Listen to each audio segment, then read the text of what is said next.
Зель. Доктор, ассалаумалейкум. Так, бүгін спарринги 5 по 5. У молодежи также отработка. За направляющим все повторяем, 5 подъем.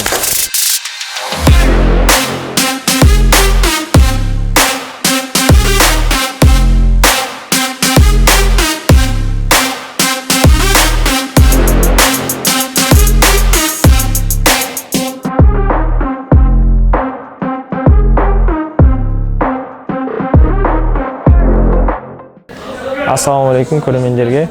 Менің атым Мейрамов Мұхаммед Абдрахманұлы. 1993 жылы Штарт ауылында дүниеге келдім. Ол Қорғалжын ауданы, осы Астанада 120-130 километр қашықта орналасқан. Өзім жайлы айта кетсем, қазіргі таңда бапкермін. Панкратион спорт түрінен. Спортқа келгенім 2011 жылы әкем әкелді. Біз қазақ боксқа жақын болғаннан кейін ең бірінші спортым сол бокс болған. Әкем боксшы болады деп армандаған болар. Бірақ ер жігіт болғаннан кейін мектептерде, далада төбелесіп қалған кезде боксшы болып жүріп, күресіп кете беретін. Сондықтан осы таңға дейін көптеген спорттарды ауыстырдым, кикбоксингқа бардым, боевой самбо, ММА-ға бардым. Сол күрес жағы жақын болғаннан кейін Панкратион ММА саласында келіп тоқтадым. Қазіргі осы күнге дейін 5 спорт түрінен спорт шеберімін. Проф рекордым 2-0.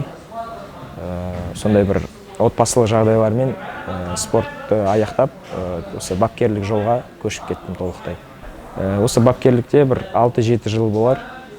Осы таңға дейін жастардың арасында көптеген спорт шеберіне үміткер, спорт шебер балаларды дайындадым. Еще назад. Не прижимай сюда к нему. Еще назад. Двумя ногами прыжок и назад. Понятно, да? Показали. А зачем ты выходишь за это? Сам контролируй, дальше стань. Зашел, вышел. Нет, на носочках. Полная стопа не надо мне надо на носочках. Как попрыгунчик, мягко. Зашел, вышел. Минимальная дистанция ног. Все, продолжаем вместе с ними, раунд работаем.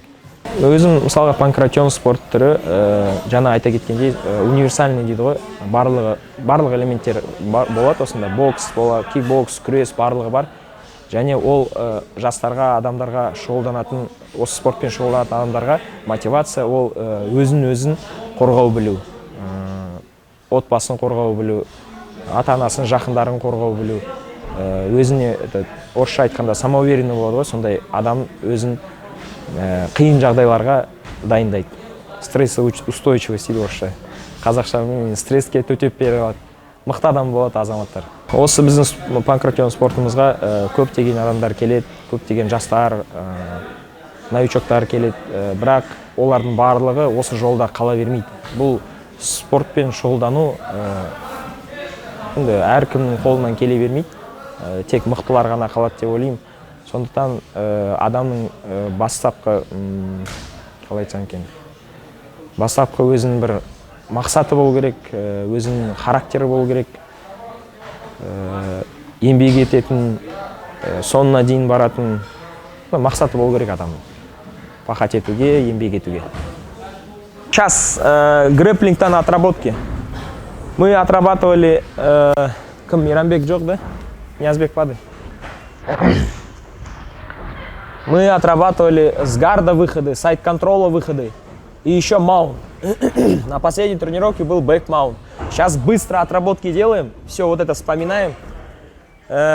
Сонда по парам тұрамызда на 30 секунд 100% борьба идет. Сейчас только отработки. На мне сайд-контрол. Сайд-контрол отсюда взяли, креветку. Гард восстановили, руки завязали, свип. Сверху оказались. Еще раз. Тот же самый свип. Отсюда зашел, ногу заправил, опять же креветкой дал, фиксацией. И тот же самый свип, только колени смотрят в одну сторону. Скинул и обратно. Қазақта мақалымыз бар, ұстаздан шәкірт озат деп. Мен өзім спортқа келгелі мақсатым болған, осындай әлем чемпионатында чемпион болу, қазағымыздың туымызды желбірету, бірақ маған өкінішке орай ол қолыма жетпей қалды. Мен сол бұйырғаны солай болар деп ойлаймын.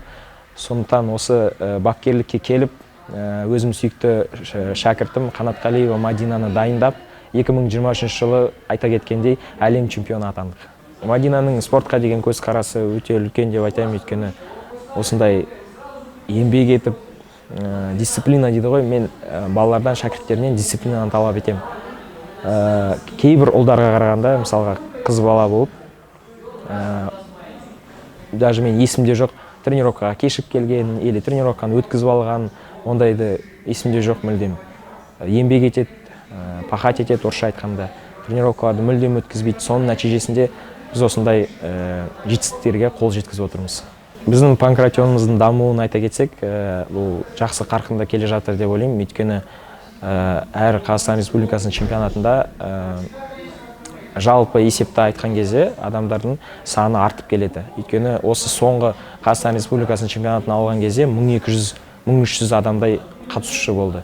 Сол сандарға қараған кезде біз жақсы қарқында келе жатырмыз деп ойлаймын. Және осы соңғы Қазақстан Республикасының чемпионатында біз жалпы командалық есепте Астана қаласы бірінші орында ие болды.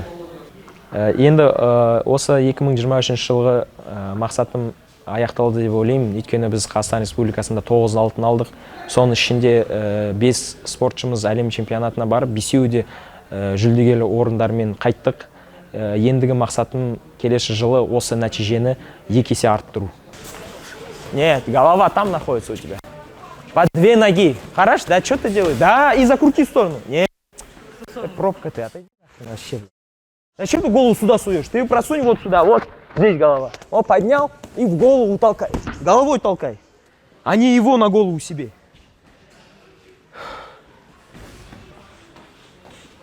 Голову там. Хорошо.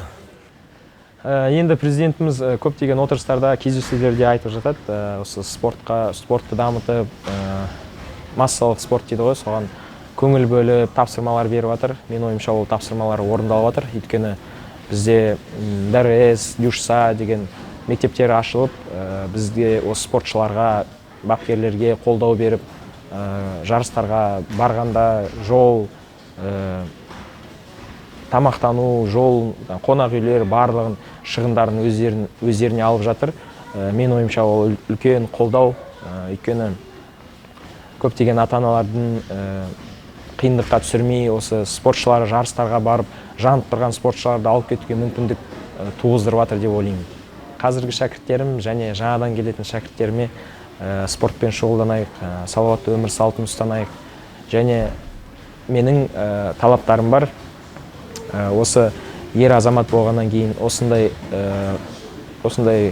жесткий спорт дейді ғой, осындай спорт түріне, панкратион түріне келген кезде ер азаматқа сай болу керек, мінезді болу керек, өз сөзіне жауап беріп, ісін соңына дейін аяқтай білу керек. Үлкенге құрмет көрсетіп, кішіге ізет көрсетуді айтамын. Және қазіргі таңда осы жастарымыз Америка болсын, батыс жақта Кореялар болсын, сондай модаға іліктейді, шаштарын, түстерін ауыстырып, сырға тағып, ондайға мен қарсымын. Біздің қазағымыз батыр болған, осындай кең байтақ жеріміз бар. Бізге берілген аманатқа қиянат жасамайық. Ел намысы ер қолында.